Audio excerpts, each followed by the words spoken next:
और कल हमारे भारतीय सनातन परंपरा का एक महान पर्व है जिसका नाम है वट सावित्री। क्या वट सावित्री? कल वट अमावास्या है। महासती सावित्री ने कल वट का पूजन करके अपने पति सत्यवान के प्राण को यमराज से वापस लेकर आई थी। महासती सौभाग्यवती माताएं कल वट वृक्ष का पूजन करती हैं, वट की 108 परिक्रमा करती हैं। तो वो तो अब एक नई परंपरा और चल पड़ी। आपको सुनकर हंसी भी आएगी, आश्चर्य भी होगा। वट अमावास्या, जिस पर किसी भी वृक्ष का पत्ता नहीं तोड़ना चाहिए, उस वट अमावास्या पे माताओं को तो पूजा करनी है, तो उस दिन वटों का विनाश हो जाता है। जब पूजा ही ऐसी विचित्र पूजा है, डाली काट काट के वट की घर में मंगा लेते हैं, उसी को धर धर के पूजा कर देते हैं। रे भैया, ये तुमने पूजा किया कि और उल्टे अपराध कर दिया। कितने वट के पेड़ नष्ट हो जाते हैं। मतलब पूजा है ना वट की।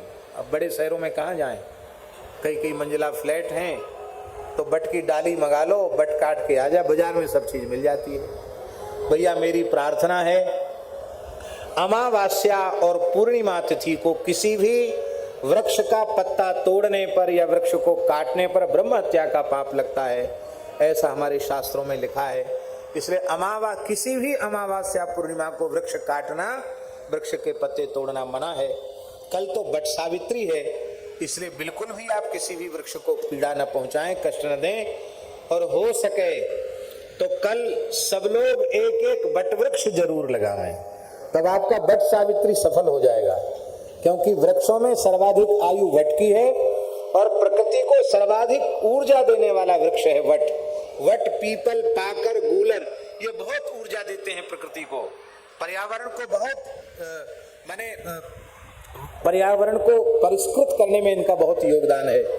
इन वृक्षों को लगाना चाहिए। तो हम भी चाहते हैं कि कल हम भी वट लगाएंगे। जो दर्रेठा वाली गौशाला, यहाँ गाय बहुत अधिक हो गई है। सुखपूर्वक तो यहाँ 500 ही रह सकती हैं और 1000 से ऊपर हो गई हैं। हमारी माताजी ने सुंदर नंदीशाला का निर्माण कराया है, विशाल नंदीशाला का। उसमें इस समय तो अन्नपूर्णा जी विराज रही हैं, वहाँ सबके प्रसाद की व्यवस्था वहाँ बनाने की हो रही है। बाद में वहाँ नंदी विराजेंगे कार्यक्रम के तुरंत बाद। और यहाँ अधिक संख्या जो हो रही है, उसको गायों को सुखी करने के हिसाब से थोड़ी सी भूमि क्रय की गई है दर्रेठा में, जैसा हमारे कमलेश मिश्रा जी ने सूचना दिया था। तो वहाँ एक शेड श्री गंगेली जी, राजेश गंगेली जी एक शेड बना रहे हैं, जिसमें लगभग 300 गाय वहाँ आ जाएं। इतना बड़ा शेड बना रहे हैं।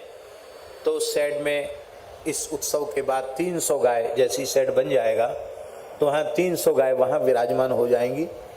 प्रयास तो यहाँ भी बहुत समय से चल रहा था कि 2008 में स्थापित ये गौशाला है।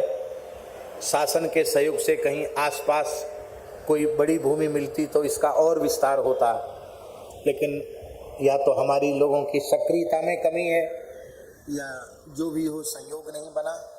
तो थोड़ी भूमि जहाँ दूरी पर मिली है, खरीदी गई है, उस भूमि पर गो माताएं वहाँ स्थापित होंगी।